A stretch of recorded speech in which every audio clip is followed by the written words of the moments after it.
Today's podcast, like all of my podcasts, brought to you by my kind patrons, people that sign up on Patreon and donate a monthly recurring sum to help support the podcast, and my longtime sponsors, like my friends over at JM Bullion, the only place I buy my gold and silver bullion. I love JM Bullion. They have been in business for nearly a decade now. They've done over $7 billion in sales. JM Bullion packages discreetly. They turn my orders around quickly. They always have a robust inventory, and their prices are very manageable when compared to spot. Put simply, I love JM Bullion.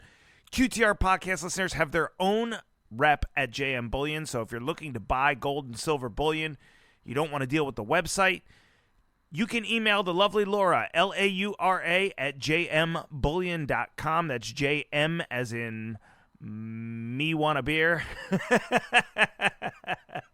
That's the first thing that came to mind.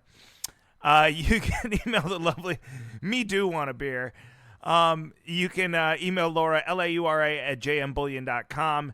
She will help you out in the buying and selling process. Whatever you need, she'll help you out with. JM Bullion's been a longtime supporter of the podcast, and I love these guys. So if you are considering buying gold and silver bullion, make sure you check them out. This podcast also brought to you, also their link is in my podcast description, like all of these kind folks that sponsor the podcast, like my friend George Gammon over at Rebel Capitalist Pro. George has teamed up with Chris McIntosh, Lynn Alden, Brent Johnson, and a ton of other experts to help you understand how to preserve your wealth in a world of out-of-control central banks will be the topic of our discussion today for sure. There's no doubt that that is the answer to the question we are all asking. How do we dodge the inflation eating away at our wealth, eating away at our purchasing power? And that's exactly what George Gammon focuses on over at Rebel Capitalist Pro. Listen, he's got two great YouTube channels, Rebel Capitalist and George Gammon. You can go on over there and watch his live streams. Rebel Capitalist Pro members get live question and answer sessions. There's an incredible online forum that I love to use. You get access to premium research from people like Lynn Alden and Brent Johnson, who are experts. These are the people that are worth reading. There's some things you can get for free out there, you know, like great podcasts like Palisades Gold Radio, things like that, the stuff I'm always referencing. But there are some things that are worth paying up, and I forget what Rebel Capitalist Pro is. Maybe it's $39 a month or something, but well worth it just for the forums, just for the mock portfolios. Shoot a message over to George. Tell him QTR sent you. He'll work with you. If you want to get like a free trial or something, he'll make sure you get taken care of. Same goes for my friend Sang Lucci and Wall Street Jesus over at the Steam Room. If you're an active trader, if you're in the options market, if you're looking to learn how to read tape in the market, and generally if you're just looking for a good time, hang on out over at the Steam Room. It's a wonderful community that's been put together by my friends Sang Lucci, Wall Street Jesus, Charlie Bathgate. These guys have been at it for over a decade now. Nobody reads tape like these guys. The Steam Room is a piece of software and a wonderful trading community that can help you get an edge if you don't use it like a herb. These guys were the first crew out there to start looking at unusual options activity before you heard that shit everywhere, and before options were the tail that was wagging the market in sum, which is what's going on now. These guys were looking at that angle before anybody else, and that's what makes them the best at it. And that's what makes them experts. Here we are, 10, 11 years on almost from when I first met Lucci.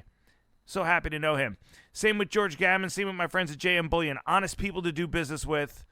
Look them up. Shoot them a message. They will work with you. If you tell them QTR sent you, tell them you want whatever. Free shipping, a free trial, this, that, and the other. Tell them the Q-Man sent you. And they will be happy to try to accommodate you because these guys are like my friends, too, you know? And I don't peddle bullshit and nonsense. I've been lucky enough to have a, group of sponsors that I like, actually, that I would consider friends, and that I have no problem shilling for because I know I'm not leading you to some shady online chat room with a bunch of assholes that are going to steal your money. So how's that for respecting my listeners? Good? Speaking of which, one of you herbs sent me a message somewhere, I think on a YouTube comment. We got to have Larry Lepard and Peter Schiff do a debate on Bitcoin. And I was like, okay, let's do that. I was like, that's a good fucking idea. Because being on the fence about Bitcoin myself and having just talked to both of these knuckleheads and knowing that the two of them I don't think have spoken to each other yet on a debate, I said, let me line up a couple of my most pressing questions and see if we can't get one of these two to change their mind and figure it all out today. This podcast has a 2-drink minimum, is not investment advice. I hold no licenses, no registrations. This is not a solicitation to buy or sell any securities. Please trade at your own risk. I'm an idiot. You probably are too. Chances are we're going to lose money. Please keep that in mind throughout the duration of this podcast. All right, so happy to have two of my absolute favorites here today. From the EMA Garb Fund, my friend Larry Lepard, and of course, from now Schiff Gold again and Euro Pacific Asset Management, my friend Peter Schiff. How the hell are both of you gentlemen? Doing great, Chris. Thanks for having me on. Hey, Chris. Yeah, I'm getting over some bug I picked up when I was skiing over the Christmas break. So still not 100%. Well, hopefully you're on the mends. You got to get back in that hyperbaric chamber. Yeah, I'm doing what I can. So I wanted to do this today as an answer to a suggestion that I got from a listener of mine. I don't know if the two of you have ever even shared a stage before. I imagine that you guys had met and spoken to each other before, but Larry, the way that... Yeah, we have. I don't know if you recall it, Peter, but remember way back when there was that Ron Paul Freedom Fest thing in Boston? I don't know if it was one of the original tea parties. I think we were both there and sat next to each other. So we met, but it was brief. You probably don't remember it. I do. Yeah, well, I did a few Ron Paul things back then. Right. You're probably looking around 2010 to yeah, 8, 9, 10. Yeah, exactly. I think that's the one time we met. Yeah. So today we're going to keep it to Bitcoin because I love both of you guys, and you're both on opposite ends of the fence, and I'm right on the middle. So I thought this would be a great group to have a discussion with. Obviously, Peter is going to be making the argument against Bitcoin. Larry's going to be making the argument for Bitcoin. And what I'll do is give you guys each just 2 or 3 minutes real quick to sum up your side of the argument just to get started for the people in the back and the new people who don't know the two of you yet. We'll start with you, Peter. What's the 2 to 3 minute pitch against Bitcoin? Well, first of all, hopefully Larry bought his Bitcoin back when we first met. I bought some in 2013 at 300, but I didn't. I couldn't buy it before there was. Remember how before Coinbase, you couldn't really buy it easily. So I wasn't smart enough to do that. No. I mean, it was. I mean, somebody tried to convince me to buy it. I even had the site all lined up, and I forget if it was 10 cents or $1. I can't really remember, but I just didn't feel like pulling the trigger. It just didn't make any sense to me. I almost sent money to Mt. Gox, and thank goodness I didn't do that. Yeah, it's ironically, people say, well, you should have bought Bitcoin a long time ago. I might have bought it, and I might have kept them in Mt. Gox. So right, and then they would have been gone. So yeah, but look, I mean, the reason I didn't buy Bitcoin when I was first told about it, and I thought it was interesting, but I just, at the end of the day, I didn't think it was ever going to be real money, and I think I've been vindicated. It's not money. I mean, it's not used as a medium of exchange. It's not used as a unit of account. My big problem with it was that there was nothing unique or special about it. I thought, well, if somebody can come up with Bitcoin, they can come up with something similar to Bitcoin. And when I first learned about Bitcoin, it was the only one. Now there's 20,000 of these things. And many of the other cryptocurrencies, to the extent that you actually wanted to use it as a currency, most of the other ones are actually better than Bitcoin. They're faster, they're cheaper, and so they're more viable as actually a cryptocurrency than Bitcoin was. Now, little did I know back then that there could be 20,000 of these things, and they can have a market cap, in the trillions or whatever the hell the market cap is of all these coins. Or they're not actually coins; they're just strings of numbers that are represented, by images of coins.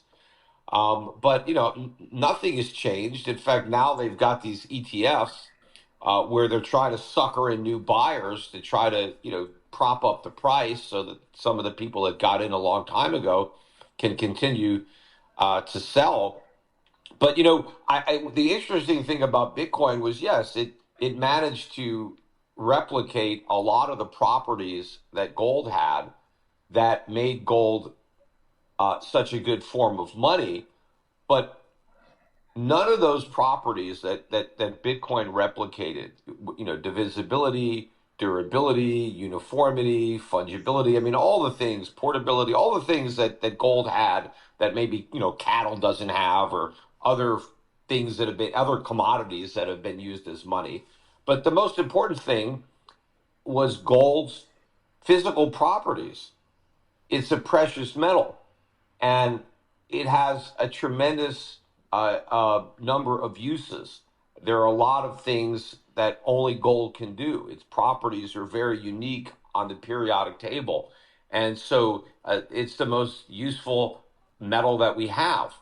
And it doesn't corrode, right? It doesn't lose its properties. So the gold that I have today can be used 1,000 years from now in whatever uses humans have for it in 1,000 years. So it stores its value. But Bitcoin doesn't have that. It doesn't have any of those physical properties. And so it can't be a store of value because there's no underlying value to store. I mean, Bitcoin has a price because somebody's willing to buy it, but you can't store a price. Price is only a function of what somebody is willing to pay. And nobody knows if anybody will be willing to pay anything for Bitcoin in the future because there's nothing you can do with it now. And there won't be anything you can do with it in the future. All right, Larry.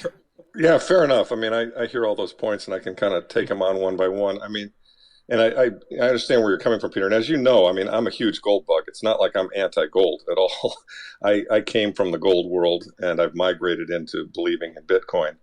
Let me come at it a slightly different way and we can attack some of your criticisms. But my view on Bitcoin is that, and I understand the 20,000 coins and FTX and all the fraud and bullshit in this area, which has been just horrific. And it's really, to true Bitcoiners, it makes us all sick. We call them all shit coins. What I think the most important thing to me, well, there are two things where I think we differ a little bit. I think one, you believe money has to have a physical property. I don't, but we'll talk about that in a second. And two,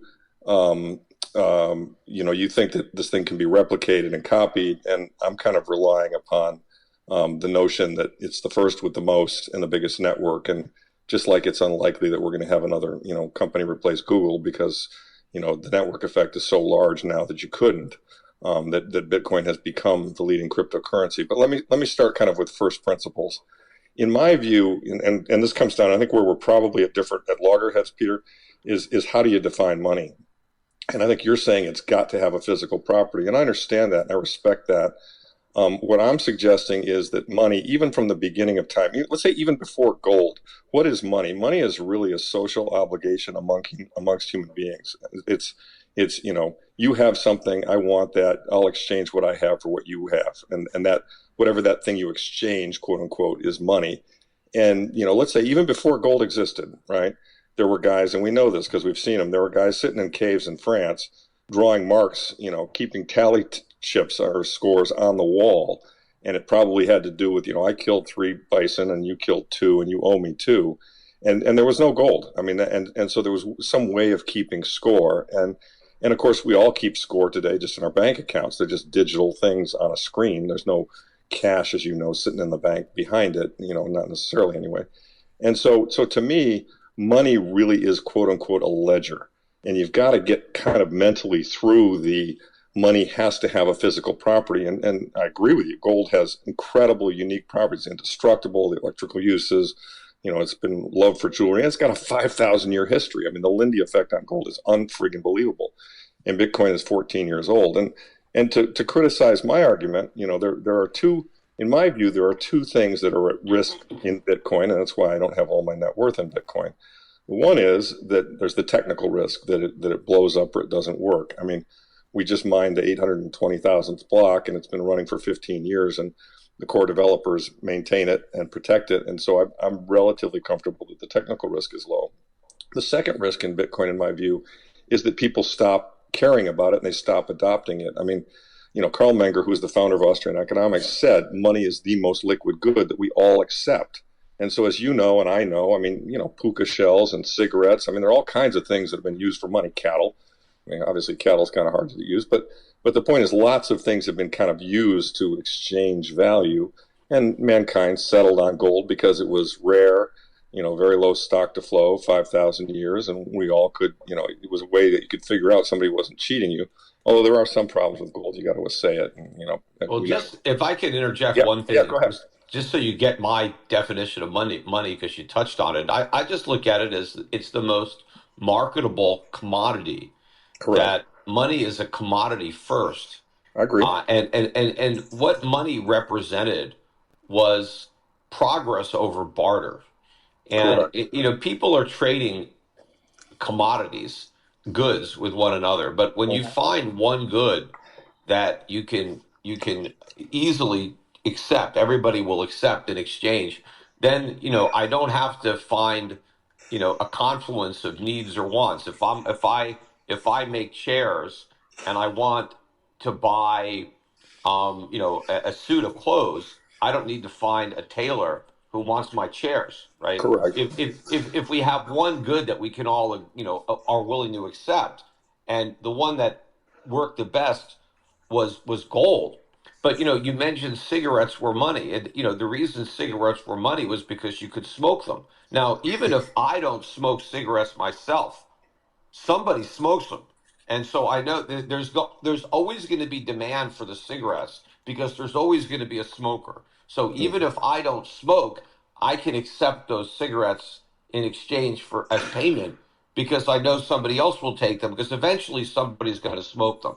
And so that's what gold has value, is that even if I'm not a jeweler, even if I'm not making consumer electronics or dentistry or aerospace, even if I don't need the gold, I know somebody else will eventually need it for something. And so I'm willing to hold it because it's not going to lose its properties while I'm holding on to it. Right. But that's the difference with Bitcoin. Doesn't have any of that. Bitcoin doesn't have any natural user. Peter, let Larry respond to that. I completely agree with everything you've just said, Peter, but I'll go a step further and say, okay, but think of money in an absolute sense. The reason why, gold has value for two reasons. It has value for, just as you've described, its alternative uses. Although, as we all know, the electrical uses are pretty minor, and the jewelry is, that's kind of an ornament sort of use, right? But the primary use of gold is as just pure money, as a way of accounting, and the reason it holds its value, as you know and I know, is the stock to flow is so low. It's indestructible. And, we're adding 1.7% a year as we mine 3,500 tons. And so what I would suggest to you is that Bitcoin, money doesn't in and of itself need a use. In fact, to the degree it has a use, and that's why commodity money hasn't worked in the past. The cigarette issue is a good one. People smoke the cigarettes, the money supply disappears. The issue really with money is what you need is something neutral that is scarce and that's hard to replicate, and that has a backing that means that people can't just, gin it up out of thin air. And as you and I both know, mining gold is friggin' tough and expensive. And so is mining Bitcoin. Well, exactly. And that's the point. And so to me, the innovation of Bitcoin, I want to make this clear, is that, and this is what makes it different from all the other cryptocurrencies. And as you know, there were 5 or 10 attempts at doing digital cash, and nobody could ever solve the problem of overprinting and cheating and all of that. And what Bitcoin, what the guys who developed Bitcoin did, because I think it's a bunch of guys, I don't think there was one guy. What they did was they created what I believe is legitimate digital scarcity. You think about anything digital, Napster, et cetera, you can create any file and copy it a zillion times. They've created a system with the blockchain and the hashing and all the technology behind it, which takes a while to understand, that truly means there are only going to be 21 million of these things, and we're approaching that number asymptotically. So as a result of that, that is a property, and it's easier to transfer than gold. But set that aside. I'm not using that as the argument for Bitcoin. And right now the stock to flow on Bitcoin is roughly the same as gold, and as you know, the way it operates, the reward gets halved every 4 years, and so ultimately the stock to flow will become even harder on Bitcoin. But your point is valid in one respect, and that is if people don't collectively agree that Bitcoin is money with better properties, if usage does not continue and grow, then you're right, it doesn't work. But and so to me, the two big risks here are one, that something technically blows up, and that was my major concern. I mean, I bought some at $300, but not a lot, an embarrassingly small number of coins, like a handful. And over time, I've added, obviously, and at higher prices all along the way. And my concern was always, this thing's going to blow up. I mean, how can you have money on a computer? I mean, it just doesn't make sense, right? I mean, computers, they go blue screen. I mean, I was around. I've been investing in computers since 1980, and they're unreliable. And so I just couldn't believe money on a computer could work. But as I came to understand the technology behind it and how it all works, I've actually gotten over that risk. I think the odds that the technology breaks are quite low. I mean, almost non-existent. But the other risk is still somewhat present, and that is if suddenly everyone woke up one day and didn't give a shit about Bitcoin, like, hey, yeah, so what? I don't care about this stuff anymore. Then, it would fade away. There would be, people say, well, I'll pay you in Bitcoin. I don't want to take Bitcoin. There's no demand for that. But what you look at and what you observe in both the price and the hash rate and the transactions and the number of people using it and the number of wallets and all these things are, and I used to be in the venture capital business, what you observe are the dogs are eating the food.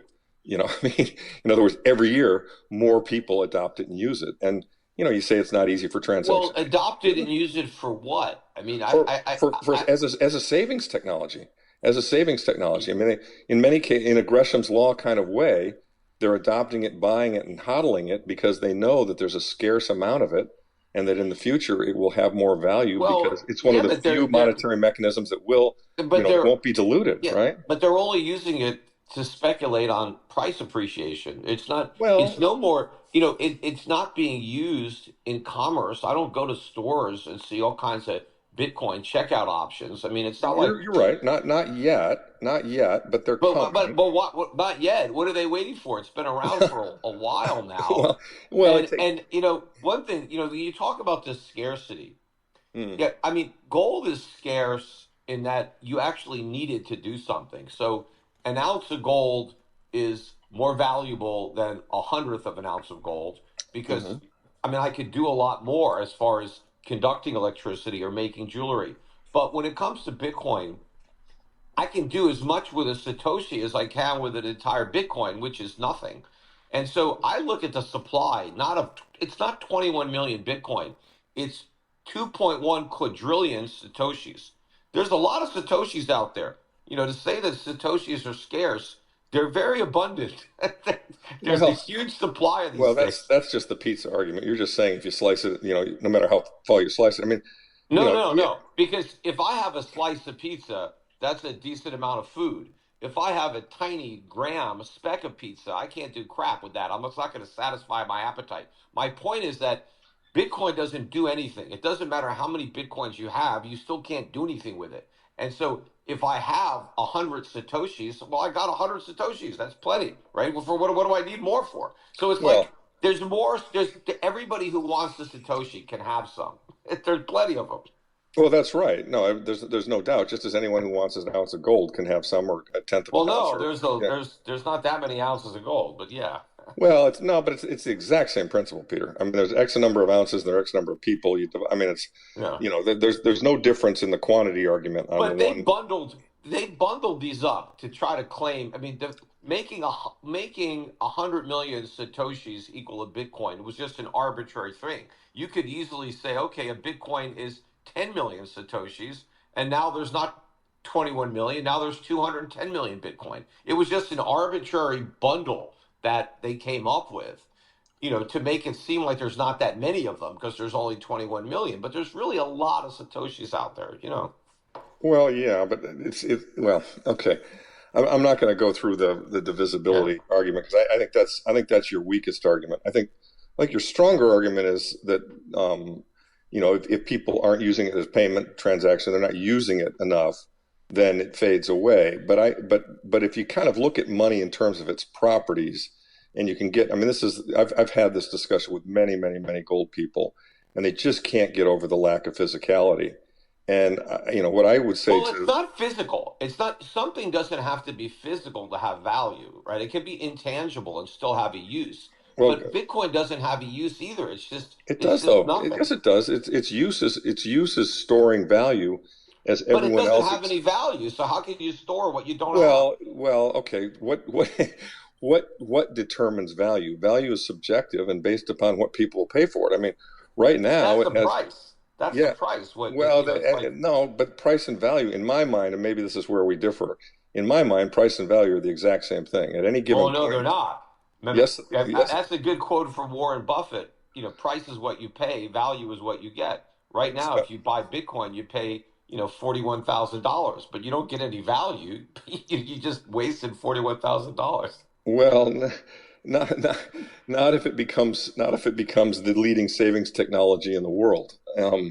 What you've got is you've stored your energy. You're exchanging dollars, which you and I both agree are going to zero. I mean, are a terrible form of savings. You've exchanged it for an asset, a commodity asset, and you have to admit Bitcoin is a commodity asset, right? No, I don't call it a commodity. I just Why don't. not? Why not? I would say it's. You could say it's a digital asset. I don't think it's a commodity. But if you want to say it is digital, and yeah, to the extent that you could sell it, it represents an asset. Right. If you own it, but the future value of that asset is highly suspect. I mean, it may not have any value in the future. So it's just. But there's no question that it has a value now, and that you could sell it because somebody is willing to buy it. But they're Correct. only willing to buy it because they think somebody else will buy it at a higher price in the future. So you Right, but that's depend but on that but that that's but cycle. that's why anybody chooses any money, right? I mean, No, yeah, it no, is. but no, that's not. No, people aren't buying dollars because they think the dollar is going to be worth more in the future. We Well, pretty no, no. much all know that there's going to be inflation, but we take dollars, because it's Well, we the take means of dollars because exchange. we need them to exchange for the things we want. Correct, Yeah. but people buy gold for the exact same reason. They buy it because they think it's going to be worth more in the future. Well, no, they actually buy it because they think it's going to maintain its value, not necessarily be worth more, but just not be worth less in real terms. So if you believe that the dollar is going to go down in value, then you're going to need more dollars to buy everything. But the problem is, I can't buy all the food that I'm going to need in 10 years today. It's Correct. very bulky and it may not survive. It may Right. rot or something. So instead of storing food, well, I'll store gold instead because it doesn't perish, and I can get a lot of gold in a small amount of area. But you can't do that with Bitcoin. Nobody has any certainty what, if anything, Bitcoin is going to be worth in the future. I mean, you think it may be worth a lot, but you also concede that it may not be worth anything. I mean, nobody knows for Well, sure. that's certainly within the realm of possible outcomes. But Yeah. again, back to my venture capital analogy. All I know is every year more people are buying it, and every year there are more use cases, and every year there's more adoption. Well, how do you And know so more people are buying it? you can go look at the growth at of Coinbase accounts. Look at the Yeah, number of but how do you know addresses. it's not the same people with multiple accounts? I mean, these Well, wallets, you don't know who owns these wallets. yeah. Well, look, it's pretty obvious that user adoption has grown very, very consistently over all these years, or we wouldn't have gotten from the $2 a coin to the $44,000 or I think 41. Yeah, Larry, I mean, Grant, I I know think there are definitely more people, but I also, to me, as a trader, to me, it looks like the Bitcoin are being distributed from the original buyers, the stronger hands, out to the public, who are not, the buyers of Bitcoin today are not the hardcore, free market, libertarian, hard money, Mm, gold. A lot of the people who are buying Bitcoin today are just buying it because some pop star, tweeted about it. And it's like a lot more people are just buying it because I'm going to hop on this bandwagon. I want to get rich. I want to get that Lambo, and people they don't really have any real hardcore belief. They're just buying it because they think they're going to make money. there's certainly some of that, and that's what makes markets, and everyone's allowed to do that. I will say that over 71% of the coins have not moved in the last year, and to me, those are people who aren't trading. They're buying it as a store of value, and they're looking at it as a form of digital gold. It's got the properties of gold. Its supply is fixed. And in fact, arguably, it's a harder money than gold because, we will continue to mine gold. In 45 years, the amount of gold on the planet will have doubled, and in 45 years, there'll still only be 21 million Bitcoin. So, Again, yes, but who knows how many altcoins there will be that no doubt. somebody could, that somebody that could, like it better. Like you mentioned something about, hey, we're always going to use Google. Well, I don't know. I mean, before Google, I was searching on Yahoo. And, Correct. there was, even before Yahoo, there was like Spyglass, or I forget some of these other ones. But, I mean, I don't know that in 100 years people are going to be using Google. I mean, it's very easy to believe that something will have replaced it by then. Well, It's a possibility. let me just interject because I wanted to ask a question earlier, and Peter's kind of touching on it now, which is, Larry, what happens? How quickly does the ball of yarn unwind if that adoption starts to? It doesn't even have to regress, but what if the adoption starts to slow? And how quickly could things snap back in the other direction? Number one. And then number two, after that, if you kind of want to talk about, I hear a lot about the value in the adoption and in the protocol itself. If you want to just expand on that a little bit more, because I think that might be an area that that Peter might not understand or think about in the way that you think about it. But how quickly could it come undone if adoption starts to slow?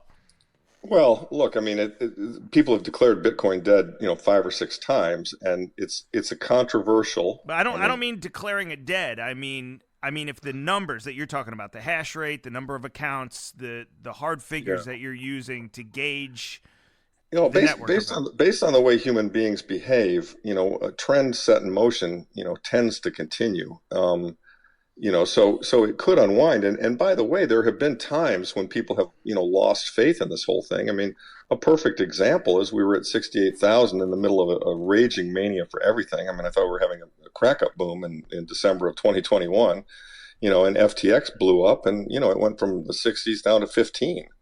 I mean, that was pretty absurd. And there were a lot of people that, well, this is it. That's it. That's the end of the game. It's dead. But it's not, it's crawled out of that hole and it continues to march forward, and we continue to kind of see, an upward trend in the trajectory of the price. And I think that's because when you come back to the fundamental principles of what it is, it's easy to transfer, it's easy to verify, it's limited in supply. It's got all of the qualities that one wants in money. I mean, it doesn't. But the problem is, remember, there are other digital currencies that are easier to transfer, than Bitcoin, and you can marry gold. You can tokenize gold, and then you have something that has all the properties of Bitcoin, right? But it also is a store of value and something that's reliable. But none of those are fully distributed. None of those are transparent. None of them have the proof of work algorithm. I mean, to any size, there are a couple of coins that have proof of work, but they've had no adoption. Well, you don't need proof of work if your token is backed by gold. The gold is your proof. But this whole idea of proof of work, if the work doesn't result in any value, it's like I can spend all day digging holes and then spend the next day filling them back up again. Even if I have proof that I did all the work, what the work did not result in any value being created. Right, but Peter, you're not creating any value when you're creating Bitcoin. You're wasting energy. Once again, we're talking about what is value. I mean, I am suggesting and saying, and Bitcoiners are suggesting and saying that an immutable digital ledger is enormously valuable. Enormously. Like nobody's ever seen any, especially with a fixed supply. Nobody has ever seen anything like it in the world before, and that's why. But there's all sorts of distributive ledgers that compete with it, that do the same thing. What would happen? Look, what would happen? You mentioned there's these 70,000 coins that haven't moved in a while. Well, 70%. 70%. Yeah. Yeah. What's going to happen if over the next few years, a lot of the people who have been holding on to this Bitcoin, what if they need the money? What if they actually have a reason, like they've run out of cash or they've depleted, they just need to sell, right? They need because they can't take the Bitcoin to the grocery store and buy groceries. They can't, they can't pay their rent. They got to actually sell.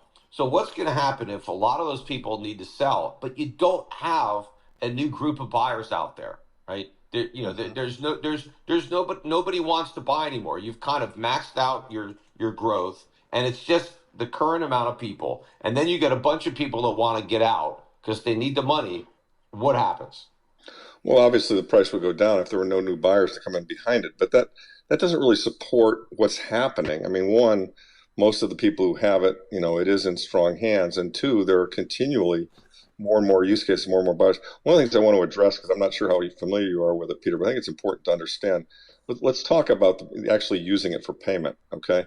I was just checking. The average transaction cost right now is around $10 a transaction. It's it's been as high as 15, as low as $1 over the past few years. But anyway, so obviously this is not a transaction. Something you use for buying coffee, right? At the base layer and on chain. So, but there's something called the Lightning Network. I'm not sure how familiar you are with it, which is a layer 2 that sits on top of the original coin. Yeah, I understand it. Yeah, right. Which for fractions of a penny, you're doing transactions. Now that's not widely propagated. Okay. However, there are places in the world where I can take my Lightning wallet, and I've gone to Bitcoin shows, and you can go to El Salvador, and there are a lot of places now that do accept Bitcoin. I mean, a lot as in more than zero, not a lot as in you can go down to your local Walmart and use Bitcoin, but where you can just show your Lightning wallet, and they give you an invoice, and you say, bang, I'll pay you $2, and you pay $2, and the cost was pennies. So that's not widely adopted yet. But this reminds me, and I was an investor in the internet in the early 1990s and started buying things in 93 and 4. This reminds me very much of the internet, where in the beginning it was really clunky. You were around. You're my age. You had to put phones into modems, and deet, and you didn't have a browser. It was a green screen. I mean, and Krugman was saying this thing's a fax machine, and it doesn't work for shit. And I was like, holy crap, this thing's going to change the world. And so I would say to you, you're right. It hasn't gotten all the way to the point where you can buy shit with, Bitcoin at Walmart, but it's coming. That's where we're going. I mean, talk to Jack Mallers, talk to Strike, look at some of the other people that are out there making changes, and that is coming. So, and by the way, the MasterCards of the world, all these guys are getting 300 basis points on every transaction. The people who are using Lightning are talking about 30 basis points as a transaction fee. So, so things will change. I mean, you've got to give it time. But look, you're right. If suddenly everybody changed their mind about this asset and said, you know what, it's not going to work, and I need the cash, and there were no buyers coming in behind them, you're right, it would go the wrong way. But and by the way, it has for brief periods of time. For brief periods of time, that's happened. I mean, the FTX thing is a perfect example, right? Even if, in my mind, though, even if Bitcoin doesn't die, of natural causes, right, by if it actually looks like it's going to succeed in the way that you imagine, I think the government will come in and kill it, because we both know that the government, hates competition, especially when it comes to their own monopoly. And to the extent that the government is worried about Bitcoin actually, supplanting it at some point, becoming an alternative form of money, they may just outlaw it. It's absolutely that's absolutely right. I mean, I mean, you're talking about the 6102 risk, and we all know, that happened to gold and everything else. I mean, look, there's no doubt, and yet, here's what the Bitcoiners would say to you in response. It's like, Molon Labe, you motherfuckers, come and try and take it, because I've got 12 words. You don't know what they are. You don't know that I have it. You can see the chain transactions, but you can't get a hold of it. And that's there's all kinds of KYC and AML now. All these people that have accounts, that the government knows who they are now. That they in order to make it Wall Street accessible, they've talked about how Bitcoin. Yeah, no, look, the ETFs are a whole different matter. But just as what you described as a risk to Bitcoin is also, by the way, as a risk to gold, and we all know the answer to that is a boating accident, right? I mean, I mean, I don't. It's just, to me, it's a lot harder for the government to take your gold, and of course, it's Bitcoin. If they just put a big penalty on it, I'm not sure. They've outlawed it in China, right? What's going on there? I mean, they can't mine it anymore. I don't know how much usage there is in China, and they've tried several times to outlaw it. I think there's still some kind of behind the scenes people doing it. I mean, with a VPN and all, it's pretty hard to outlaw it. I mean, I mean, but you're right. I mean, they could tax it at 90%. They could tax gold at 90%. I mean, Yeah. Or there's a or lot. they could just make a high enough penalty. I mean, if we Yeah, catch no, you no. with Look, Bitcoin, they, it's 20 they years in jail. I yeah, mean, they who's going to risk exactly. that? Yeah, no. They look. There's a lot of sand that they can throw in our eyes. Okay, there's no doubt about that, and that's just government misbehavior. But what Mhm. I would suggest, I mean, one, we're not going in that direction in spite of Liz Warren and all her bullshit, because the Larry Fink crowd has won, and we now have these ETFs. Now, I'm not a huge ETF fan, but at least it gives the average person a way to participate in this thing if they want to Well, do the it average person through the should broker's account. participate in it. The whole selling point of Bitcoin was that you didn't need a custodian, you didn't need a third party. It's so Right. easy to buy, and now they're saying it's so difficult to buy. You need an ETF. Well, yeah, the truth is a little bit in between the two. I mean, the problem is all the RIA money can't. I mean, as you know, to self custody it, you got to get a hard wallet and blah blah blah. I mean, there are a number of steps that when your money is in an RIA account, your RIA advisor isn't going to go buy Bitcoin for you because they have to have it. It has to, by law, it has to be custodied somewhere, and Well, they're still not going to buy it. I mean, well, if you're an uh, RIA, I mean, I'm an RIA, right, I am too. and I'm a broker. I was, Yeah. but the risk, it's really a heads I win, tails you lose situation in the U.S. where you Mhm. put your money in an investment and you lose, you go sue your broker. But if you win, you keep the money, and I just think that the next if RIAs were to take a risk of first of all as a fiduciary they're going to get killed if they buy this as a fiduciary. How could you buy something so speculative? Anybody who buys it in an IRA, I mean, if your broker buys it in an IRA, you got a free put. I mean, you could basically buy Bitcoin, and if it goes down you're going to get all your money back from your broker because you're going to sue them with an arbitration and they're not going to have a chance of winning because they can't defend buying it. It's too speculative. It's too risky. It's not. I mean, it's a gamble. You can't put it. Yeah, So I just don't think. I we, think we, I think the extent that people buy these ETFs, it's all going to be Schwab, Fidelity, unsolicited stuff. You're not going to mm. have a bunch of Merrill Lynch brokers calling up their customers and pitching these ETFs. There's no way Merrill would allow that. Everything's going to be unsolicited, and no fiduciary is going to buy it. I mean, no way. You sure? I mean, take a look at, Yeah, you've got guys like it's Fidelity, you've got guys like Justin Timmer at Fidelity talking about what it is and where it can go. You've got, Abigail Johnson supporting it. You got Larry Fink supporting it. I mean, the trend on all of that is changing. And you're right. If somebody took all of, grandma's money and put it into this thing, they should get their ass sued if it goes down. But you don't think that the average RIA can say, hey, this thing has got a better Sharpe ratio and the best performance of any asset in the last 15 years. We're going to put 2% of your account into this thing. And, if the 2% goes to zero, well, that sucks. But, we think that the optionality and the asymmetry of it is high enough that it justifies a 2% allocation. And by the way, depending upon what you look at, the amount of money that's in RIAs out there in the world, I mean, it's somewhere between 20 and 80 billion or trillion dollars. I mean, it's a big number. So, I mean, well, I know that people that own it are hoping that everybody puts 2% of their money in it and pushes up the price, but right. but then what happens if you try to get out? That's going to be the Well, if everybody puts in 2% and then they try to get yeah, but out, the same thing applies to gold. I mean, both of these are, in my opinion, savings assets. They are the premier savings asset that you want to hold. They're Gresham's law. As you point Well, out, but gold will gold hold. has natural buyers. Gold has industrial buyers. People need Not gold, much, not and much, Peter. no, it is. There's a lot of it. Of course, Industrial is like 5 or 10% of the gold buying numbers. I mean, it's a small number, yeah, but they buy it and they need it. And Well, if the fair price fair went enough. down, they would buy more. I mean, Mm, the reason that gold is not used in some circumstances is because you could substitute something cheaper. That's not quite as good, but for the money, it's okay. But as the mhm. gold price goes down, you get more and more buying coming in from industry, and also central banks. They still buy gold. They need another asset to hold other than fiat Absolutely. currency. No, And so absolutely. central banks are going to be big buyers on big pullback, Oh, they especially have the been. emerging markets. Yeah, no, I Those mean, central banks still have small amounts of gold. The Chinese need a lot of gold. I mean, they're going to buy on any big dip. They're going to be there. absolutely. And I mean, that's why I hold gold. I mean, look, gold is. I mean, I've always said gold is analog sound money, and Bitcoin is digital sound money. And I mean, that's the way I look at it. And Do you know the origin of the word sound money? You know why they call it sound money? no, When you drop the gold coin on a table, it makes a sound, right? yeah, right. It's so you can't. Bitcoin doesn't make any sounds. No, you're There's right. nothing to drop.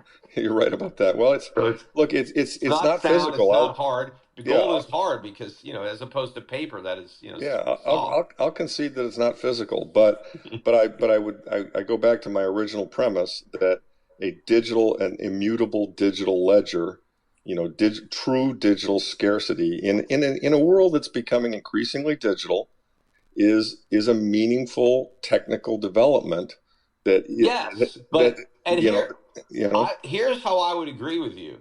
If Bitcoin was the only one, if it Mhm. was physically impossible to have another distributable ledger, if the blockchain was somehow unique to Bitcoin and you couldn't Mhm. create another one and you couldn't put another token on, you may have a point.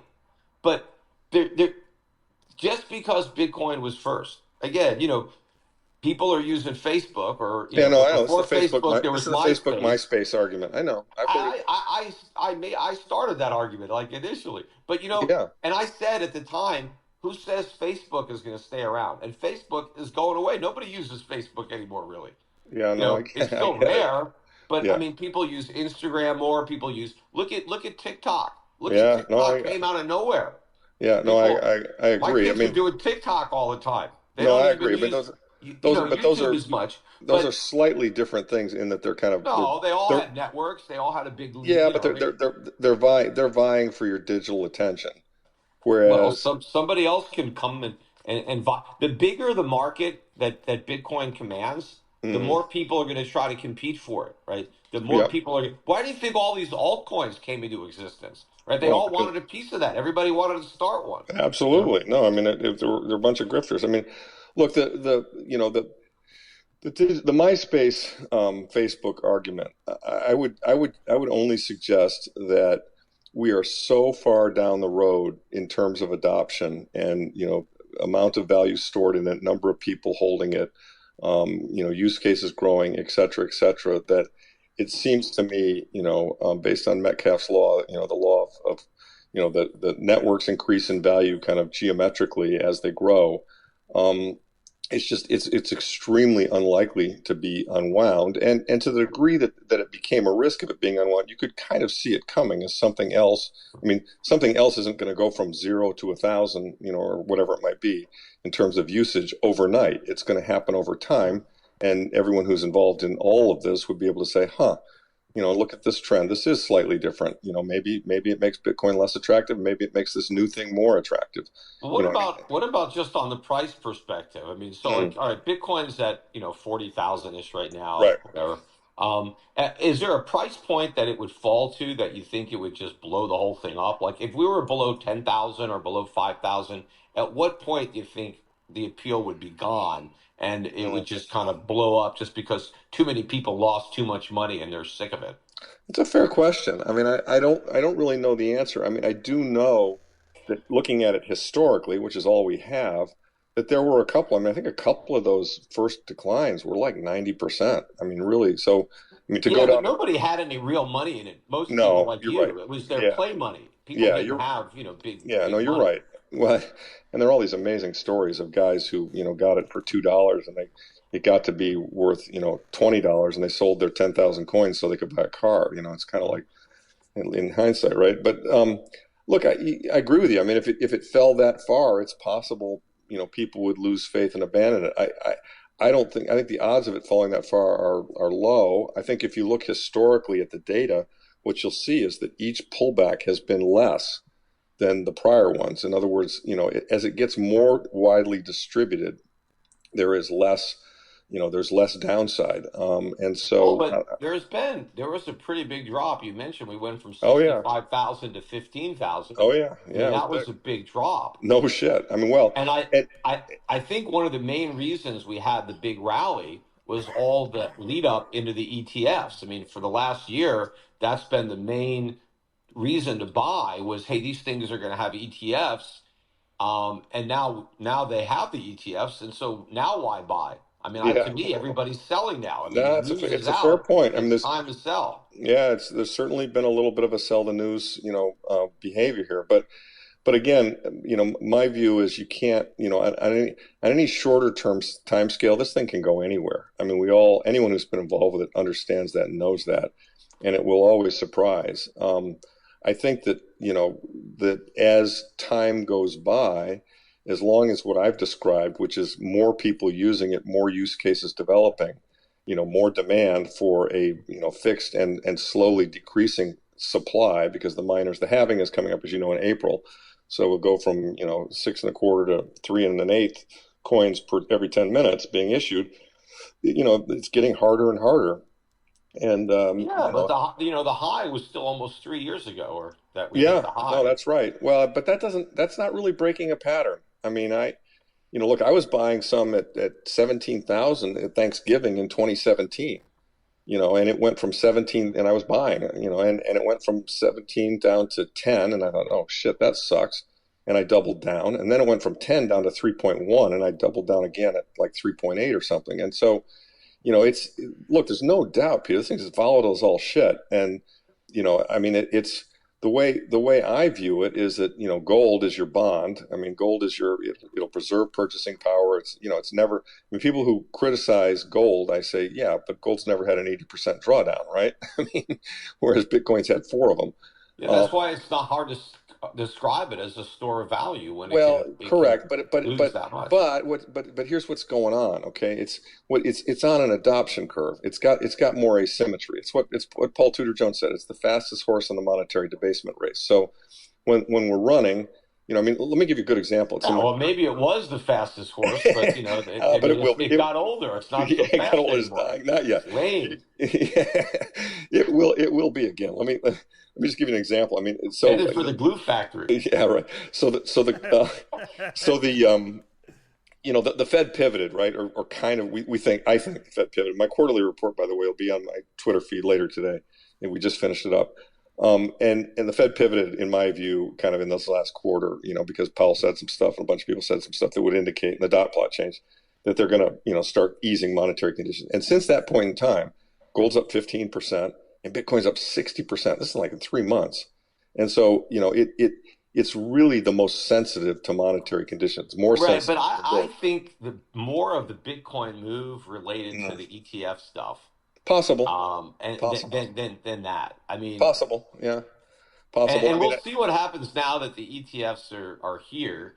Right. And again, I think the bigger thing, one of the bigger plays in Bitcoin was the GBTC, because that was at almost a 50% discount to NAV. Right. So you had a lot of people buying into that, waiting Right. for it to become an ETF so they could, make Right. that. Yeah, no, we all did that with our retirement accounts where we couldn't get it out of the retirement accounts. You had to buy something like So that. I think now, and again, before, when the last time the Grayscale Trust collapsed, it didn't directly affect Bitcoin itself. I mean, indirectly, it was always a competitor. But if somebody sold their Grayscale Trust, it didn't. The Bitcoin still stayed there, and the amount of Bitcoin was locked up. But Right. now that No, it's now an they have to ETF, sell it. Yeah, no, that's yeah. right. Yeah, And that's right. and for a while, GBTC was the biggest buyer of Bitcoin, because every time they would have these hedge funds that would put Bitcoin in and get shares. But Right. now it's a huge seller of Bitcoin, because every time somebody wants out, and of course everybody is going to sell GBTC, even if you want to own an ETF, they're charging 150 basis points. Right. No, Their the fees are competitors absurd. are I mean, charging 25 basis yeah, no, points. Barry's out of his mind. I mean, I don't know what the fuck GBTC is thinking. I mean, I had some retirement accounts that were in GBTC, and I've sold them all, and I flipped into the ETF. And look, on any given day, there's a lot of turbulence in the price in this asset. There's no doubt. And again, I've said it in other calls. It's, we're trying to put the ocean into a swimming pool. I mean, the reason why both these assets will go up in value is that monetary debasement is a certainty. We know the government's totally out of control. They do outrageous and illegal shit, like what they did with your bank in Puerto Rico, and basically the dollar is going to continue to get debased, massively over the next 10 years. So that's why both of these assets work, gold and Bitcoin. The reason, in my opinion, Bitcoin provides more optionality is you've also got this adoption curve going on. This reminds me so much of the internet. I mean, it's, you consider the amount of people. I mean, we're still pretty damn early. I mean, the amount of people. Yeah, I mean, I will concede that there is a degree of optionality, and Right. it's not completely outside the realm of possibility that Bitcoin can make a new high and go to 100,000 or some higher number. Right. But to me, even if it did that, eventually it's going to collapse. Somebody's going to be left holding the bag. If it's not the people who are buying now, it's the people who buy later. Yeah. But to me, I'd I rather hear get you that on that, off but what's going to trigger the change in human behavior that's going to make everybody wake up someday and go, "Huh, we were wrong about this. Let's all sell it." I mean, Well, I think again, if there doesn't have to be a particular trigger. I mean, if you think of it as like a fad or a trend, I mean, people Right. lose interest in it, people move on to something else. But also, one of the things that I think is interesting is, you got this, artificial intelligence out there, and you like to think that, oh, you can't counterfeit this. There's no way of cracking the blockchain. hmm Well, I mean, I don't know. I mean, what if some AI supercomputer, whatever, is able to figure out how to crack it, or No, what if there's no doubt that supercomputing is a longer term risk to it. I mean, But you but know, but with AI, the long term could be in a couple of years, right? If at the rate possibly, at which it's getting smarter Well, and able to possibly. solve more complex problems. Yeah. Larry, let me just ask, like, how Yeah. sacrosanct is the code? I saw JP Morgan. I saw Jamie Dimon this week say, at some point he thinks Satoshi's just Satoshi's going to come back, he's gonna right? hop out of the bushes and add another 21 million coins on top of the ones that are. So Yeah. how much of the value is derived from the code, and how sacrosanct is the redundancy of everybody using the same Oh, code, which kind of goes to exactly what Peter's saying here, right? Sure. Because Or you could just get a solar flare. Solar flare could just wipe out all the hard drives or whatever, and it all well, disappears. yeah. I mean, I don't know, they're 19,000 nodes, and they're copies of the thing in space. I mean, I'm not too worried about the solar flare risk or the loss of. I mean, everyone says, well, we're Yeah, EM pulse or whatever. yeah, or loss of electricity, or the internet goes down, or anything. I mean, look, if all those things happen, how do you it's going explain to be. how do you explain the redundancy of 19,000 nodes to somebody that doesn't understand it? And Yeah. Peter, Okay. So conversely, Peter, how well would you say that that you understand the code? yeah. Well, Oh, let me take a crack at it first. Just Okay. look, the bottom line is that um, people have tried to change it. People have forked it in the past, and nobody follows the forks. And everybody who's involved with it understands the value proposition, which is that the hard cap of 21 million is sacrosanct, and the minute you mess with that, the whole thing falls apart. And every node gets to vote on whether or not they're going to run a new version of the software, and you would have to have over 50% of the nodes voting on adopting some new, oh, we're going to, there have been people who said maybe we should change the block size, or maybe we should increase, we should have some policy of increasing the number to account for inflation over some period of time. It's not as if those ideas haven't been brought up, but you'd have to get more than 50% of the nodes and the miners, I believe, as well, to accept any change in the existing code. And I just think that, knowing what they know about the value prop and how it runs, I think the odds of that occurring are zero. It's like So it's like a it reverse can't be prisoner's zero. Well, dilemma what if the almost, right? same what if what? the same person has 50% of the nodes? What if somebody Well, accumulates? I mean, you couldn't do that. I mean, Peter, this is the most powerful computer network in the world. I mean, I don't have the stats right at my fingertips, but in terms of, the hash power, the electricity of the nodes, and the miners that are out there, I mean, we're talking billions and billions of dollars that have been invested in the notion. I mean, a 51% attack, when it was smaller, was actually a legitimate risk. If somebody got a hold of 50% of the nodes and miners, they could start putting through fake transactions and approving them. But I think the odds of that occurring now are just it's a zero. There's But no what way. if the market crashed first? Um, And so then I'm not sure I understand what you mean. You mean the price well, of if Bitcoin, let's say Bitcoin collapsed down to like $1,000 a coin, okay, yeah, a lot of these miners, a lot of people would go out of business, throw in the absolutely, towel. They yeah, couldn't, no, absolutely, yeah. and the difficulty and it may make it easier for somebody who's more solvent to snap up a lot of this Yeah, capacity. And look, I don't disagree with that. I mean, I think the premise of the price going to that low is pretty low. And I think, the difficulty adjustment is a brilliant, thing within the whole system that allows you. I mean, when the Chinese miners came offline, a couple of years ago, the hash went down substantially because, a lot of the mining power was in China and the Chinese outlawed it. And so, a lot of people thought, oh, well, that's it. This is, the whole thing's over because, well, no, the difficulty adjustment just changed, and the remaining miners did a very good job of validating the transactions and keeping the blockchain intact. So, it's proven its ability to go through ups and downs in mining capacity. So, again, look, is it possible that the things you guys are describing, happen? Yeah, I mean, anything's possible in this world. We all know that, but is it likely? I don't think it is. I mean, I've met core developers. I've talked to core developers. I've read all the technical books on the thing. I mean, I believe that it's sound. I believe that it's fundamentally sound. But that, if you're looking at the risks associated with this, I mean, in my opinion, those are the two clear risks are: is it technically sound? I believe it is, and are dogs eating the food? Is adoption growing? And all the evidence that I see suggests yes, absolutely, strongly, consistently.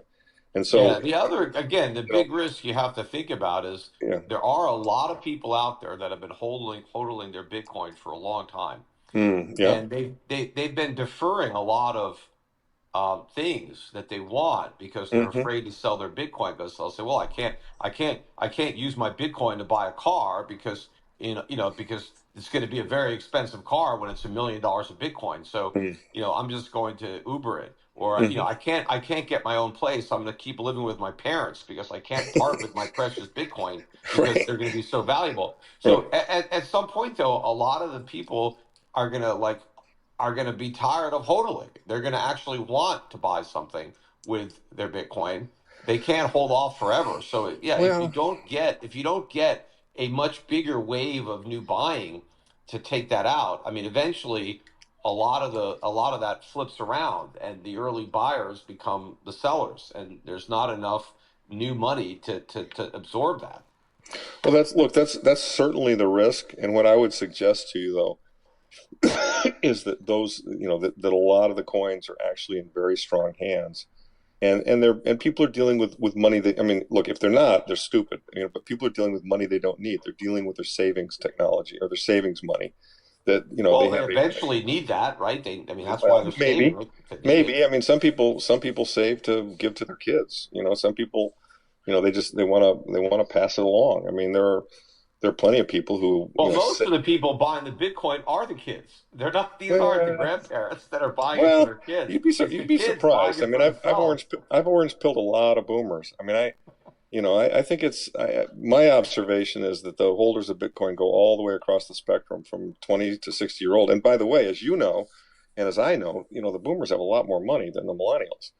And so, what I've been able to do is convince a fair number of boomers to, not take all of their money and put it in Bitcoin. That would be insane. But to get started because of the asymmetry, which, you conceded earlier, there is asymmetry here. So I guess I don't see what's going to change the dogs eating the food argument and everyone kind of going to the other side of the ship and saying, you know what, this thing's not working, I'm getting out. I Peter, mean, is Well, there a all it risk, takes is Peter? something. I mean, something to happen to cause a run on on it. I mean, well, some of the whales just decide I mean, look, it's obviously weathered some pretty big storms with FTX and mhm. Celsius and Terra Luna and all Yeah, this right. stuff. But I Yeah. mean, but that's not the end of it. That stuff, No, no, I mean, it's the story continues to get written every day. There's no doubt.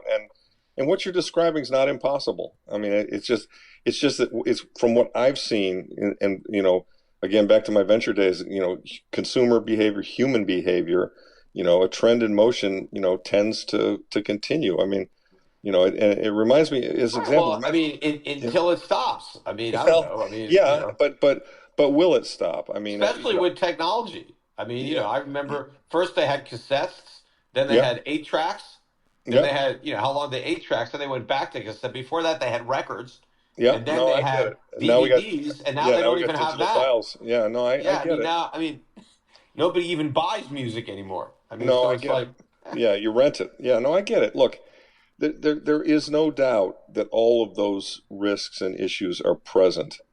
But again, back to the fundamentals of it's a digital technology, that represents digital scarcity. I think that's a big deal. I think it's a oh, really, I think really there's a big real deal. difference between actual scarcity and a man-made contrived scarcity. I mean, Bitcoin is scarce only in the sense that we've tried to make it scarce. There's, Right. and it's only scarce to the extent that people want to agree that Bitcoin is it, and all these other shit coins that, for all practical purposes, are identical to Bitcoin or even Yeah, but see, oh, superior. it's We don't care about stop those. right, oh, stop right We there don't though, care because about those because they're not no, no, no, Bitcoin. Yeah. but Peter, stop right there because all those other shit coins aren't in any way, shape, or form identical or even close to Bitcoin. None of them are. They Well, the all, only difference is, right, you're saying the size of the network, the number. well, I no, mean, they're all where no, it's not just Bitcoin that. was No, when it's it not. first No, it's started. more than that. It's yes. I mean, the size of the network's a piece of it, but it's more than that. It's the proof of work algorithm. But It's the somebody else can have the same proof of work. yeah, That algorithm isn't unique. I mean, out of those 20,000 altcoins, there are mm, some of them that have the same proof of worth as Bitcoin. right. And what's their total usage and market value? I mean, Again, it's they're de just, minimis. I it's mean, just, yeah, it's it's a absolutely de different minimis. brand. Just like I mean, how many people listening to this use Bing as a browser? I mean, No, it just doesn't matter. I right. mean, But it just gets popular. Look at how many people are, use Dogecoin. I mean, how that went? well, Just look, because, look. I mean, Elon Musk starts tweeting oh, I pictures know. of a dog. Yeah, no, I get it. Look, I get it. And to those of us who are Bitcoiners, all of the shit coins really annoy the living crap out of us because they've Because they're diluted. no different than Bitcoin. Though. That's the No, that's not true. That's not true. That's a factually inaccurate statement. They're completely different than Bitcoin. They are. I mean, Ethereum as an example, which is the most legitimate, so to speak, of the shit coins what because makes it legitimate? Because it's well, bigger. It was first. because it's got smart contracts and use cases, and there amongst the venture capital crowd, there are people who think that there's a legitimate reason that Ethereum can and should exist, and arguably some of the things they're doing with it, these contracts and so forth, will be another layer on top of Bitcoin in the future. But the point is, the Ethereum's changed their monetary policy 7 times. I mean, and Beetlelink and the proof of stake people can, they're kind of continually creating more fees to pay the gas to run their network, and that's not what Bitcoin is. And that, by the way, that's true of all of these shit coins. They were all pre-mined. They all have a CEO. None of them, I say none. There are a few small exceptions, and they really don't count. Have a true proof of work algorithm the way Bitcoin does. So to put the two in the same Well, box they're is proof of stake or something like that. well, yeah, some are proof of stake, and yeah, there are other means by which they distribute the coins. But the point is to put them in the same box as Bitcoin. It's not fair. It's an apple and an orange. They're just completely different, and that drives Bitcoiners crazy because frankly, I mean the Well, FTXs they're of the not world. bad. Maybe you want to say, okay, one is a Granny Smith and one is a Macintosh. I'd say they're all No, it's an apple and apples. an orange. But, I mean, it's a legitimate apple and an orange, man. I'm telling you. But look, I mean, even those are both we can fruit. differ on that. I don't know. All right, so it's not an apple and a piano. All right, they're Well, kind of similar. yeah, right, right. I don't know. Yeah, so I get where you're coming from. What I don't see is I don't see your belief. I don't see what triggers the loss of interest in something that's got the characteristics that Bitcoin Well, has. I think, again, I think the main interest for most people, not all people, Mm-hmm. especially the people who have bought in over the last few years, the Mm-hmm. main interest is getting rich. It's a lottery ticket. It's I'm Well, gonna buy some. you So let me finish my point. okay, yeah, So if the trend really breaks down Mhm. again with all these people, and if you start seeing Bitcoin trading, below 10,000 or whatever the Mhm. breaking point is, I think you're going to lose the speculator, the investor. They're going to be like, God damn it, I'm done with this. This was, I'm suing my broker, or I just, I lost my money. I'm never going to do that again. And so that could be a big problem. I hear you. I I hear what you're saying, and I, that's not outside the realm of possibility. I don't think that's going to happen. But well, let me just address what you said in the beginning. A lot of people have bought this because they want to get rich. Well, I mean, yeah. So what's wrong with that? I mean, in other words, I mean, you're right. To the degree that they're naive and they're not long-term holders and they don't understand what they've really bought, and it goes down and they're going to dump it. Yeah, that's unfortunate and that's not correct. Okay. And doesn't help, the underlying thought of the coin. But the whole notion that you want to save, I mean, people are taking their money, their hard-earned money, or their savings, and saying, I've got a choice of what to do with it. I can put it in a bank account, I can buy gold, I can buy Bitcoin, I can buy a lot of things. I think this piece of savings technology, this digital gold, so to speak, has more asymmetry, and I'm willing to yeah. live with the possibility of a severe drawdown, because my Again, I don't because think my it's time frame is long. savings. I don't Yeah. think it is digital gold. I Mm, will I will concede that it is its own asset class in and right. of itself Right. that really is not in any way gold. I mean, I say it's no more digital gold than an image of a hamburger is digital food.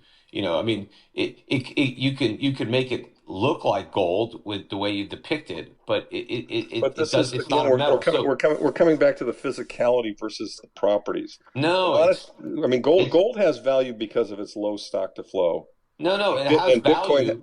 yeah, It and has Bitcoin, value because it's a precious metal that you could do all kinds of things with. That's where it gets its value.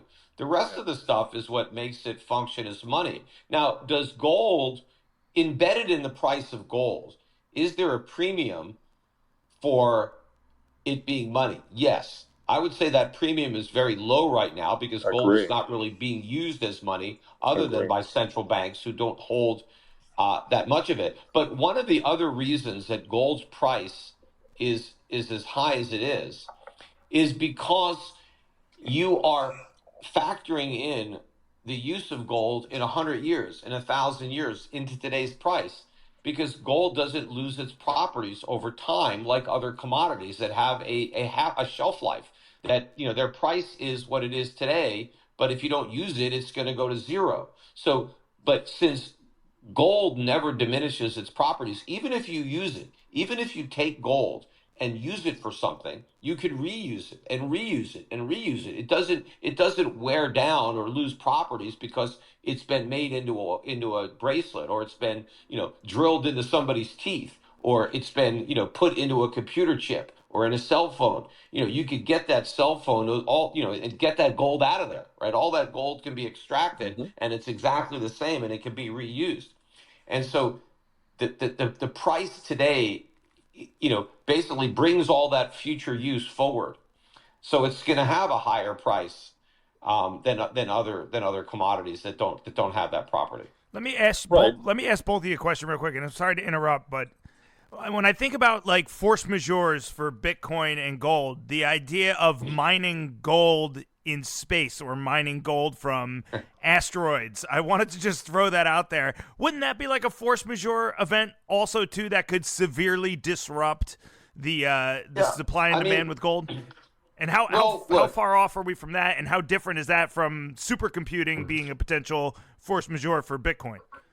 yeah, I mean, as far as gold, I mean, my assumption would be gold is rare in the universe, just the way it's rare on Earth. So I don't know that there's like whole big giant gold asteroids out there. I know the Bitcoin community tried to pretend that there was this giant gold asteroid, but I'm sure there is gold in the universe. I mean, it's not just here, and but I think that we would pretty much have to run out of gold on Earth before we started mining it in space. God knows what the cost to mine gold would be, you know, out there. But obviously, in hundreds of years, or thousands of years, it'll obviously be cheaper. But my thinking is that there'll probably be a lot more uses for gold by the time we're mining it in space than there is now. They would have come up with all sorts of things that, in fact, I know that when they sent that giant telescope, that last like Hubble telescope into space, they had to coat all the mirrors with gold because it was the only compound that would be viable to use for these mirrors. And and so to the extent that we're out in space, we're probably going to need a lot of gold to get there. Yeah, I put both. I put the supercomputing and the mining asteroids. I put those both as kind of science fiction, way out in the future. Not, I mean, not relevant in my lifetime. I mean, we can't even track asteroids. Much less figure out how to land on one and mine something that we think it might have. I mean, I kind of consider that to be just a boogeyman for. I mean, that's the same as the people who said there's, somebody found more gold than exists in the world in Ghana recently. I mean, there are always threats that, suddenly we're going to discover a bunch of gold. Gold is extremely rare. That was just an old joke. The definition of a gold mine is a hole in the ground with a liar standing in front of it. Exactly. Yeah, Mark Twain had it right. But look, yeah. All right. Well, let me wrap up because we're way over time, and I appreciate you guys. This is the easiest podcast I ever had to do because I introduced you and then I shut up for an hour and 15 minutes. I know that you're both, you both like to talk, so it worked out beautifully, and I think we covered a lot of ground. Last thing I want to have you both do, Peter and Larry, give me your 2024 price targets for both gold and Bitcoin. End of the year, what are we looking at and why? And keep it to 3 minutes or less, all right? Because we're all old and we all got to use the bathroom. I'm sure. Go Peter. Yeah, I think gold is pretty much near the floor at around 2,000. And despite that, I've never seen gold mining stocks, as weak. In fact, in the last or this week, gold mining stocks are down more than 7%, and the price of gold is not even down 1%. Some of that may be tied into some option expiration going on today, but the really could not be worse in the gold mining space. And so I think that's a good contrarian indicator. I mean, the metal has been dragging the stocks. I mean, in prior bull markets, the stocks led the metal. This time it's been the metal leading the stocks, and the stocks aren't even following because investors keep expecting the price of gold to crash, and it just keeps going up. So I think at some point it's just going to take off here. I agree the Fed has pivoted. The Fed is going to be easing monetary policy. To me, I think the bigger thing is not the rate cuts, but the return to quantitative easing, which I expect in earnest before the end of the year. And not because inflation has come down, but despite the fact that inflation has surged and is moving back higher. And so that is going to be a very big catalyst for gold. I think gold mining stocks, that's where if you want the optionality, if you want to try to hit the 10 bagger, you really want to try to get rich, I think the mining stocks, I mean, that's where I'm putting my speculative money. It's in those stocks. I bought more again this week for myself. I've been buying these. I've been in this trade for a long time. I expect to make a lot of money on it. As far as Bitcoin, I think the recent launch of these ETFs, I think that kind of signified the top of this rally. I don't think that if they build it, they will come is going to apply to these ETFs. I just do not see tremendous demand for the ETFs. I mean, there's 11 of them now. I just don't think that people are dying to buy these ETFs. In fact, anybody who wanted to buy Bitcoin would have bought it 6 months ago, 3 months ago, a year ago. Because if you know the ETFs are coming and you believe that when the ETFs come, the prices are going to go way up, why would you wait for the ETF? You wouldn't sit back and watch the price of Bitcoin go up and just wait to buy it after the rally. You would just find a way to buy it now. And I think people already did that, whether they bought the Grayscale at a discount, whether they bought MicroStrategies, whether they bought the Bitcoin futures ETFs, whether they bought spot ETFs in Canada or Europe. I think all of that buying that people thought was going to happen after the launch of the ETFs happened in anticipation of the launch of the ETFs. And so I think there's a lot of selling on the news yet to come. a lot of liquidation. And I do think, and I mentioned this on Twitter, Gary Gensler did not want to approve these things. He kind of got backed into a corner legally and did it. But I don't think we've heard the end of him. And some more regulation between now and the election from the Biden administration. I think they're going to come and announce some more onerous type of KYC, AML regulation. Maybe a lot of these cryptos are going to be declared securities too, and who knows? And I think all this is just going to be, a negative, just driving up the compliance costs of dealing with crypto, and it's just going to make them even less appealing. So I think this is going to be a tough year for Bitcoin, but a good year for gold. I mean, we'll see. Larry? I agree completely on what Peter said with respect to gold. I mean, gold and gold stocks, I've never seen the sentiment so bleak. I mean, it's even the true believers are having a hard time staying positive, and that includes folks like me, which tells me we've got to be at or very close to a bottom if we haven't already achieved it. And it's actually ironic. I mean, the price of gold is actually very close to breaking out to new highs, and yet the sentiment's so bad. So imagine what happens when sentiment gets good. I mean, to answer your question, Chris, I think we see gold between 2,500 and 3,000 at the end of calendar 24. And I think we see the gold stocks probably up 50 to 100%. With respect to Bitcoin, I think we probably see Bitcoin at 100. Bitcoin, in April we get the halving, so the supply will go down. And I take the other side of Peter's comment on the ETF. He said, people front run the ETF, they already bought it. Okay, I get that. Some people probably did that. The flip of that is, there's a lot of money in these RIAs and in other buckets that could not buy it before these ETFs existed. They just couldn't legally. They didn't have a way to custody it and do it. And yet their clients are saying, hey, do we have some exposure to Bitcoin? I've heard it's good. The Sharpe ratio is good. The returns are good, blah, blah, blah. Shouldn't we own a little of that? And so I think there will be some money that will be freed up and liberated that will come into the Bitcoin space. I mean, right now, obviously, it's not doing that well because the GBTC thing is, getting liquidated. But and that's the combination of that and the halving should drive us into, we'll exceed the old high in the 60 something range, and probably, 100 is in my mind a reasonable target. But I mean, it could be 70, it could be 150. I mean, I just don't know. Nobody really does. It's kind of a wild animal, but. I think the other thing, I totally agree with Peter. We are going to have to go back to QE. They're going to have to cut interest rates. The sovereign debt trap that the U.S. government has found itself in is the big deviant perception. I mean, the market, I don't think, really understands just how bad the government finances are. And I think as the market comes to understand that these two assets, these two sound money assets, I know Peter doesn't think Bitcoin's sound, but I do. These two assets are going to perform extremely well.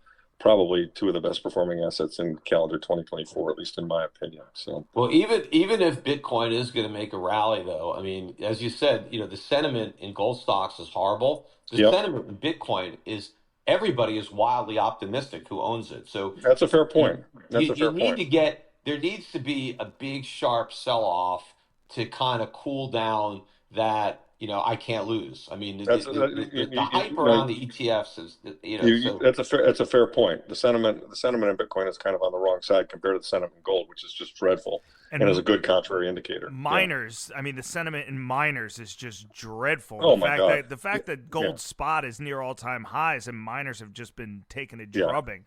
Exactly. You definitely get the contrarian option. And you look at the news, look at the Barrick news that came out the other day, and they had Fortuna yesterday. I mean, these are stocks that I own. I bought more Barrick myself on Wednesday, but the news is not even that bad. No. And the stocks just get obliterated. And the irony of the news is all the mining companies are having the same problem. Their costs are going up. Why are their costs going up? Because of inflation. Correct. Inflation is driving the cost of mining way up. That's a sign that all this talk about inflation being dead is wrong. And that normally gold stocks would benefit from inflation because gold would benefit. But gold is not benefited because people don't think the inflation problem is here. They think it's been solved by the Fed. So as soon as the markets come to the realization that inflation is the new reality, that we're Correct. not going back to 2% or lower, that due to the dynamics of the debt crisis, how much debt there is, how much money is going to be created, that it's not going to be 2% inflation. Inflation is going to be a higher number, whether that's 4%, 5%, 8%. I don't know how much higher it is. But now you have to discount gold to the present value, assuming a higher inflation rate in perpetuity. And when you have to revalue gold, it's at a multiple of its current price. I And completely then agree. these mining companies are going to make a fortune because the price of gold is going to rise faster, much faster than the cost of mining it. But Exactly. but it's gold has kind of been the gold miners rather have been the ironic victims of inflation. They're I losing couldn't money agree. because inflation is driving up the cost of mining, but Yeah, gold is not going up enough because I people couldn't. don't Yeah, believe that inflation's here. I couldn't agree more, Peter. I mean, Peter's absolutely nailed it. Everyone thinks the Fed is going to have a soft landing, and it's not. We're in a decade of stagflation, and the market doesn't understand that yet.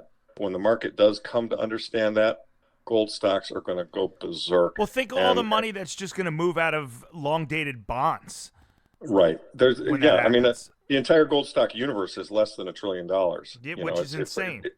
yeah, it's actually closer to 500 billion. So it's nuts, and you can see it coming.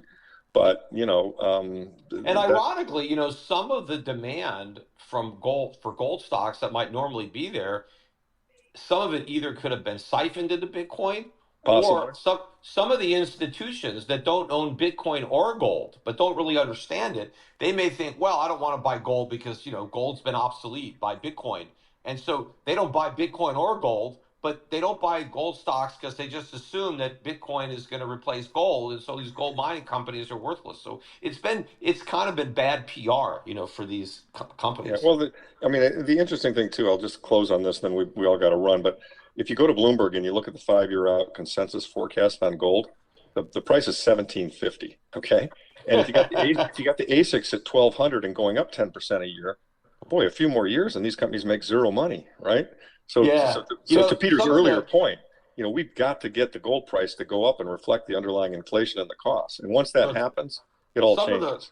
yeah, some of the best trades I ever did and made a lot of money on was in oil stocks. I was buying, oil stocks in Kazakhstan and Russia Mm. in the early 2000s. And I remember when I was looking at these analyst reports on a lot of these stocks, and you looked at the long-term price projected for oil. And when I was buying these stocks, oil was like $12, $15 a barrel.